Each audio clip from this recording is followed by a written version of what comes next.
Welcome back, Fat Boys. Today we're going into the 1-year review of owning the Harley-Davidson Fat Bob and all the things that you need to know if you're looking at purchasing this motorcycle. Let's get into it.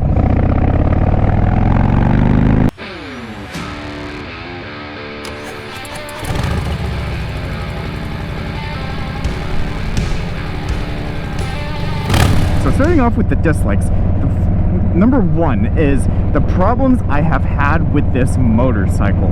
I have had 3 major failures on this bike in the 1 year that I have owned it. I have had my tappets and lifters failed and that they shattered in placement. It was causing a very loud ticking noise and I needed to have those replaced. The second thing that happened is that I had the pistons and cylinder walls cracked on me, causing metal to go all throughout my engine. Thus, I got a whole new engine replaced out of that. And thirdly, I ended up having the ramp to my compensator cracked and shattered into a million pieces. Ended up causing more metal shards to go all throughout my primary, which has made me have to get a whole new primary in that case too. So I pretty much have a whole brand new engine and a whole new primary in it. The only thing left that's missing is now the transmission, which who knows, that may happen too. The second thing is the aftermarket for this bike.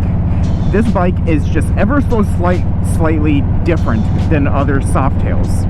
The foot peg position is slightly different. It doesn't quite line up with other bikes. The mounting hardware isn't quite the same. The rear tire especially is just ever so slightly different. It is a 180 in the back, which is different from just slightly different than other bikes. So when manufacturers are trying to make something, they try to make something that goes across all different platforms, a whole bunch of different other bikes. That way it's less things for them to make. So generally when you're buying, like for example, a luggage rack, they try making a luggage rack that's going to fit a whole bunch of other different bikes. So when they make something for a Fat Boy, it also fits the Breakout because they both have a 200 rear tire. The fender is wide enough that fits both of them. And then pretty much every other bike is also running that 160. So they fit that. But the Fat Bob is a 180, so it's in that little middle ground and everything is just a little bit weird to fit in there. So now thirdly is the gas tank. I don't like the size of the gas tank. I wish they went with a bigger gas tank. Currently it is at a 3.5 gallon, which means if I'm pushing it and trying to get as far as I possibly can on this bike, I'm pushing about 150, 160 miles. But if they put on a bigger gas tank, I think it would also fit just fine. I think the aesthetic would still be there, but you'd be able to go so much farther on this bike. So I wish that they had that on there just to be able to allow for the ranges to go, especially when I'm doing all my long travels that you can see like right up here in the corner. I'm not the one who has to stop first all the time. And now getting into the positives, the things I love about this bike. The reason why I went with the 114 is because it has all the power I possibly want and need and never leaves me wanting more. Yeah, I can get complacent with it, but it still has all the power I want with it. It has the perfect numbers for what I want. It has 120 foot-pounds with about 110 horsepower. It pulls, it rips, and it goes.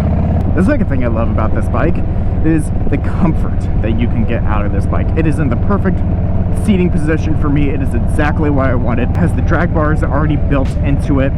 Your hands can be nice and wide on it. You feel like you're very in control, and it's also on these risers, so you have really strong control, almost like T-bars on this.